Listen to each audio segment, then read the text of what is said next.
हज़रत सुलेमान अलैहिस्सलाम ने कहा कि अभी तो बैतुल मक़दिस की तामीर बाकी है, ऐसे कैसे भी जान निकाल लेंगे, अभी तो बैतुल मक़दिस की तामीर भी कराना बाकी है। जाकर के अल्लाह रब्बुल इज़्ज़त से हमारे लिए क्या आपका बंदा सुलेमान थोड़ी मोहलत चाहता है, वो इसलिए कि अभी आपके घर की तामीर बाकी है। अल्लाह रब्बुल इज़्ज़त ने फरमाया कि ऐ सुलेमान, तुम बैतुल मक़दिस का बहाना क्यों करते हो? बैतुल मक़दिस की तामीर को मुकम्मल कराना ये काम हमारा। चुनांचे सुलेमान की जान निकाल दी। अल्लाह ताला कुरान पाक के अंदर इरशाद फरमाता है, इज़ा जाअ अजलुहुम फला यस्तअखिरून साअतन वला यस्तक़दिमून, जब तुम्हारा वक्त मुतअय्यन आ जाएगा तुमको एक लम्हे की भी मोहलत नहीं मिल सकती, एक लम्हे की भी फुर्सत नहीं मिल सकती। अजीजों और दोस्तों, प्यारे आका जनाब मोहम्मद रसूलुल्लाह सल्लल्लाहु अलैहि वसल्लम ने इरशाद फरमाया कि दाना शख्स वही है, अक्लमंद शख्स वही है, मोमिनीन में सबसे ज्यादा अक्लमंद वही है जो मौत से पहले मौत की तैयारी करे, जो मौत से पहले मौत की तैयारी कर ले और मौत को कसरत से याद करने वाला। इमाम गज़ाली रहमतुल्लाह अलैह ने एक वाक़या नकल किया कि एक बादशाह था, उसने अपने नौकर को एक टोकरी दी और फल के बागात में भेजे। कई बाग थे, उसको भेजा कि जाओ अच्छे अच्छे फल लेकर के आओ। तुम जिस कदर अच्छे फल लाओगे और जितना फल लाओगे तुमको उतना ही और उससे बेहतर अजर मिलेगा, इनाम दूंगा मैं। वो बादशाह का खादिम टोकरी लेकर जब पहले बाग में गया तो देखा कि फल बहुत कच्चे हैं, तो कहा कि अभी जहाँ आप कच्चे हैं अगले वाले बाग में और बेहतर होंगे, चलो वहां से तोड़ ले। जब दूसरे बाग में गया तो देखा कि फल अधकच्चे हैं, यानी कुछ तो पक्के हैं और कुछ कच्चे हैं, तो कहा कि अभी यहाँ तोड़ने से क्या फायदा, अभी अगले बाग में और बेहतर होगा, वहां तोड़ लेंगे। जब उस बाग में गया तो फल माशाल्लाह बहुत अच्छे थे, देखा तो कहा कि अभी इससे अगले वाले बाग में और अच्छे होंगे, अब वहां से तोड़ लेंगे, अभी यहां से तोड़ने से क्या फायदा, बदनाहट होगी। लिहाजा जब अगले बाग में गया तो फल देखा तो अच्छे तो थे लेकिन कुछ खराब थे। उसने कहा कि अगले बाग में इससे अच्छे होंगे, वहीं से तोड़ेंगे। जब वहां पर देखा तो फल ही नहीं थे और खाली टोकरी लेकर के बादशाह के पास हाजिर हुआ। बादशाह ने पूछा कि बताओ तुमने अपनी टोकरी में एक भी फल क्यों नहीं रखा? उसने कहा कि बादशाह सलामत, हमने सोचा था कि आगे जाकर के ये काम कर लेंगे, अगले वाले बाग में ले लेंगे, अगले वाले बाग में ले लेंगे, लेकिन जब आखिरी मरहला आया, आखिरी बाग आया तो उसमें फल ही नहीं थे। अजीजों और दोस्तों, इमाम गज़ाली रहमतुल्लाह अलैह लिखते हैं कि यही हाल इंसानों का है। इंसान सोचता है कि अब कर लेंगे, इंशाअल्लाह कल ये काम कर लेंगे, इंशाअल्लाह कल हम नेक काम कर लेंगे, इंशाअल्लाह कल से हम मौत की तैयारी कर लेंगे, इंशाअल्लाह कल से हम नमाज़ों की पाबंदी कर लेंगे, इंशाअल्लाह कल से हम रोज़ा रख लेंगे। लेकिन इंसान इसी तरह करता करता करता करता एक वक्त आता है कि बुढ़ापे के आलम को पहुंच जाता है और उसको अल्लाह रब्बुल इज़्ज़त से परवाना मिल जाता है। अजीजों और दोस्तों, मौत से पहले मौत की तैयारी करना, क्योंकि मौत के बाद का मरहला बड़ा ही सख्त मरहला। मौत के बाद जो आने वाला मरहला, सबसे पहली मंजिल उसकी कब्र की मंजिल होगी। कब्र का अगर हिसाब और किताब उसके लिए आसान होगा तो समझो कि आखिरत की मंजिलें और आसान होंगी। लेकिन जब सबसे पहले ही इम्तिहान में वो फेल हो जाएगा, सबसे पहली ही मंजिल में वो नाकाम रह जाएगा, तो आखिर की मंजिलें और दुश्वार होंगी, और परेशान होंगी, और ज्यादा परेशान करने वाली होंगी। कब्र के अंदर जब बंदे से सवाल किया जाएगा, अगर बंदे ने नेक काम किए होंगे, अगर बंदे ने नमाजें अदा की होंगी, अगर बंदा मस्जिद तक आया होगा, अगर बंदा ने अपने अल्लाह के आगे सजदा किया होगा, अगर बंदा ने अपने अल्लाह के हुक्म की बजावरी की होगी, अगर बंदे ने रसूलुल्लाह सल्लल्लाहु अलैहि वसल्लम के हुक्म की सुन्नत के मुताबिक जिंदगी गुजारी होगी, अगर बंदे ने सहाबा किराम रिज़वानुल्लाहि तआला अलैहिम की जिंदगी को अपनी जिंदगी में शामिल किया होगा, तो आखिर की मंजिल उसके लिए आसान होगी।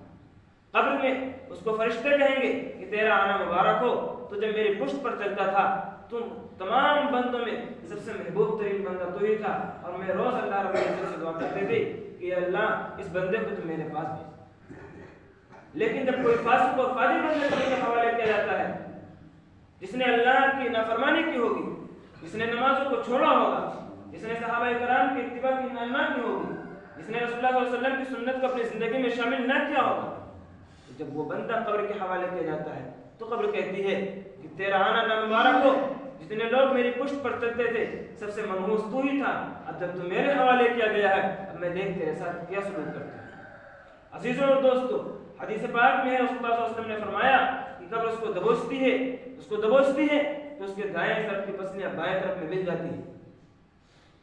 ये कब्र का मंजिल है, ये कब्र की मंजिल है, और उसके लिए जहन्नम की खिड़कियां खोल दी जाती हैं और जो है अज़दह मुसल्लत कर दिया जाता है उसके ऊपर, और तरह तरह के अज़ाब उसको वहीं से शुरू हो जाते हैं। और जो नेक बंदा होता है उसके बाद जो कब्र कहती है तेरा आना मुबारक हो, तब जो तुम मेरे पुष्ट पर जितने लोग चलते थे सबसे महबूब तू ही था, अब जब तुम मेरे हवाले किया गया है, मैं देख तेरे साथ क्या ही सलूक करती हूँ। और उसके लिए जो है जन्नत की खिड़कियां खोल दी जाती हैं और जन्नत के बिस्तर लगा दिए जाते हैं और वो सो जाता है, और यहाँ तक कि जो है क़यामत तक वो सोता है। अजीजों और दोस्तों, जब हम दुनिया के अंदर नेक अमाल करेंगे तो आखिरत में हमको अच्छे अमाल मिलेंगे। हम मुसलमानों का ये अकीदा है कि मरने के बाद दोबारा जिंदा होना है, और जो है रोज़े महशर कायम होगी, वहाँ पर सबका हिसाब मिलेगा, सबको हिसाब दिया जाएगा। अगर हमने नेक अमल किए होंगे तो हमारे लिए जन्नत है, अगर बुरे अमल किए होंगे तो हमारे लिए दोज़ख है। अजीजों और दोस्तों, प्यारे आका सल्लल्लाहु अलैहि वसल्लम ने फरमाया कि दाना शख्स वही है जो मौत से पहले मौत की तैयारी करे। मौत की तैयारी क्या है? मौत की तैयारी ये तो नहीं है कि कफन लाकर पहले रख ले, ये कब्र पहले खुदवा के रख ले। मौत की तैयारी ये नहीं है मेरे दोस्तों। मौत की तैयारी ये है कि हम अच्छे अमाल करें, हम अपने अल्लाह को राजी करें, हम रसूलुल्लाह सल्लल्लाहु अलैहि वसल्लम के बताए हुए तरीके पर जिंदगी गुजारें, हम सहाबाए कराम रिज़वानुल्लाह अलैहिम के तरीके को पढ़ें और उनके तरीकों को अपनी जिंदगी में दाखिल करें। जिस तरह उन्होंने जिंदगी गुजारी थी उसी तरह हम भी जिंदगी गुजारें। अगर हम देखते हैं रसूलुल्लाह सल्लल्लाहु अलैहि वसल्लम के फरमान को, हम देखते हैं अल्लाह के अहकाम को, तो अल्लाह रब्बुल इज्जत ने हुक्म किया लोगों नमाज कायम करो, ज़कात अदा करो, अक़ीमुस्सलाह व इताइज़ ज़कात, नमाज कायम करो, ज़कात अदा करो। हम अपनी जिंदगी के अंदर देखें कि हम नमाज कायम करने वाले हैं। अगर हम नमाज कायम करने वाले हैं, अगर हम नमाज पढ़ने वाले हैं तो हम आखिरत की तैयारी में लगे। अगर हम ज़कात देने वाले हैं तो हम आखिरत की तैयारी में लगे। अगर हम रोज़ा रखने वाले हैं तो हम आखिरत की तैयारी में लगे। अगर हमारा ईमान सही है, हमारा ईमान ये है कि एक अल्लाह है जो हमारी दुनिया को चलाता है, तो हम आखिरत की तैयारी में लगे हुए। अगर हमारा ईमान ये है कि तमाम अंबिया किराम अलैहिस्सलातु वस्सलाम अल्लाह के रसूल हैं, उन्होंने भेजा हमारी रहनुमाई के लिए, तो हम कामयाब। लेकिन अगर इसी नियत के अंदर खोट पैदा हो गई, अगर हम नमाजों को छोड़ बैठे, अगर हम कुरान पाक की तिलावत को अपने हक़ीक़त समझे, अगर हम जो है रसूलुल्लाह सल्लल्लाहु अलैहि वसल्लम की ज़िंदगी को अपनी ज़िंदगी में जाकर ना किया, अगर हमने सहाबाए किराम की इत्तिबा को हक़ीक़त समझा, तो हम नाकाम। हम आखिरत की तैयारी में नहीं लगे हुए, हम तो बस दुनिया की कमाई में लगे हुए हैं। अगर आप दुनिया की ज़िंदगी बहुत ही मुख्तसर है, दुनिया की ज़िंदगी बहुत ही मुख्तसर है। फरमाया कि दुनिया मोमिन के लिए कैद खाना है, दुनिया मोमिन के लिए कैद खाना है और काफिरों के लिए जन्नत। मोमिन यहाँ पर आता है, मोमिन के लिए इम्तिहान गाह है, मोमिन यहाँ इम्तिहान देता है, और इम्तिहान के आलम में जो हज़रात जो है तालिब इल्म रह चुके होंगे उनको बखूबी वाकिफ होंगे इम्तिहान के हालत में किस तरह इंसान की हालत होती है। सुकून से नींद नहीं आती, अभी कभी ये किताब खोल के देखता है तो कभी वो किताब खोल के देखता है। इसी तरह इंसान को रहना चाहिए, मुसलमानों को मोमिनों की इसी तरह रहना चाहिए कि उसको नींद ना आए, वो अल्लाह के हुक्म की बजावरी के लिए हमा वक्त तैयार रहे, उसके अंदर उसके दिल के अंदर तलब होनी चाहिए, ईमानी कुव्वत होनी चाहिए। और वो किस तरह होगी? जिस तरह नबी करीम सल्लल्लाहु अलैहि वसल्लम ने तरीका बताया। नबी करीम सल्लल्लाहु अलैहि वसल्लम ने तरीका क्या बताया? नबी करीम सल्लल्लाहु अलैहि वसल्लम ने खुद करके बताया है और सहाबा इकराम को भी वो क्या हुक्म दिया है? ला इलाहा इल्लल्लाह पढ़ लो, कामयाब हो जाओ।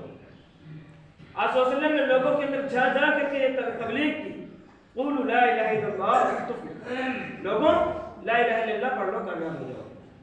तो अल्लाह के नबी सल्लल्लाहु अलैहि वसल्लम ने ये अमल करके दिखाया है, लोगों के अंदर जा करके तबलीग की है और लोगों को एक अल्लाह की तरफ बुलाया, लोगों को एक अल्लाह की वहदानियत की दावत दी, लोगों को एक अल्लाह की पूजा की दावत दी। अब नबियों का सिलसिला खत्म, अब नबी किराम अलैहिस्सलाम नहीं आने वाले। अब ये काम आप सल्लल्लाहु अलैहि वसल्लम की उम्मत पर डाला गया और उम्मत में कौन लोग? हम और आप लोग। ये काम हमारे जिम्मे डाला गया है कि हम लोगों को जा करके लोगों की इबादत से, बुतों की इबादत से निकाल करके एक अल्लाह की इबादत की तरफ बुलाएं।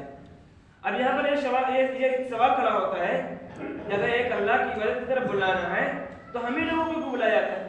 मुसलमानों ही को क्यों बुलाया जाता है?